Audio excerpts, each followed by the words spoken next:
So the minister in the Presidency, Khumbudzo Ntshavheni, yesterday revealed that government is hard at work to introduce bylaws aimed at regulating spaza shops owned by foreign nationals. The announcement follows a workshop by Home Affairs, mayors and traditional leaders on issues relating to migration. We speak now to Rakade, an economist at Mapungubwe Institute for Strategic Reflections.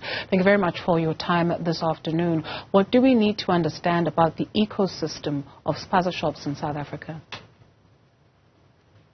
Well, there is quite a lot that we need to understand, but the most important one is what you would call the infiltration of foreign-owned spaza shop. I would say penetration of foreign-owned spaza shops throughout the country. You know, the footprint has grown quite large to the extent that there have been concerns about displacement of your formerly locally owned spaza shops, and as a result, we've had a number of people raising concerns about this growing infiltration of foreign spaza shop. But also importantly, there's been recent spate of food poisoning incidents. Apparently, some of these foreign-owned spaza shops are selling expired products, and as a result, it has caused uproars in certain communities. But we should also not forget the fact that we are going towards the elections, and this issue is raising quite a lot of emotions within communities because it's a migration issue, but also some people feel that some of these foreign-owned spaza shops have actually taken the opportunities which should be available for the local retailers. The infiltration or penetration, how far back can we trace it?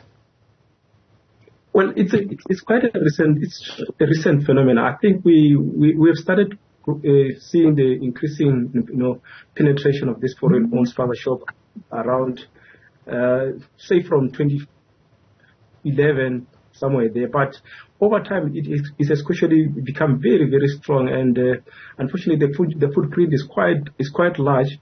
And a report by the Competition Commission, the Grocery Retail Market Inquiry in 2019, actually at that time actually identified the foreign-owned spaza shop as a force to be reckoned with, which was even actually challenging some of the most established retailers in the country, your bigger supermarkets. So you can actually imagine for the smaller spaza shop owners who operate individually, unlike the foreign-owned spaza shop who actually operate through some kind of an horizontal and vertical or cooperative strategies, and that has given them quite an upper hand over some of the local spaza shop. But increasingly, we're even seeing them eating into the margins of your bigger retailers. Recently, we've had MP announcing that the media results actually showing the loss, and about a year ago, the former CEO actually mentioned that a large part of the growth in grocery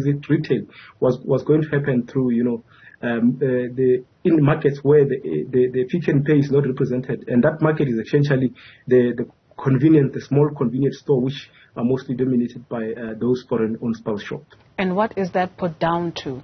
Is it price? Is it micro-lending? Because if maybe you need bread or you need eggs, then you are able to get it on a loan and come back at a later date when you have the money. And so what do we need to understand about what allows that industry to thrive, if we can call it an industry?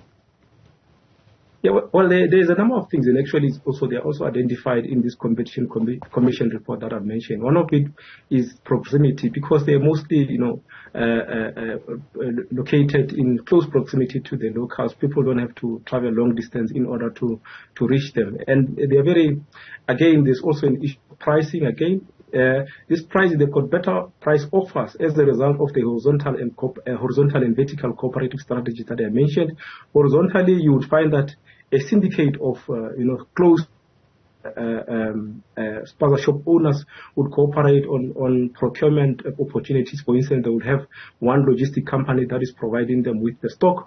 At the same time, at the vertical level, they would have some association with some kind of a wholesalers, which give them preferential pricing. And the Competition Commission actually mentioned that some of these wholesalers only provide that preferential pricing to the spaza shops, to the foreign-owned spaza shops only.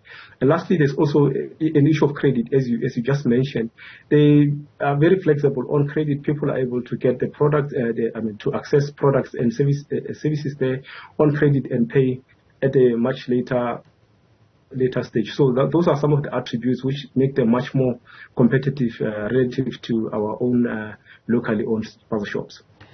When you speak of the allegation of counterfeit goods or goods that are not of a particular standard to be consumed, whose job is it then to make sure that that is not a thing, or that does not continue to be a thing? As you mentioned, it is quite widespread. It's not just in particular townships, but you do find these spaza shops even in some remote villages.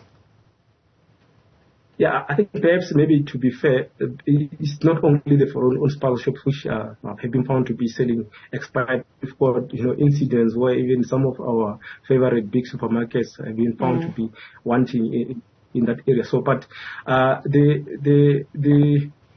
the responsibility really for making sure that some of these the spaza shops actually complies with our licensing requirements, it's mainly rests with municipalities.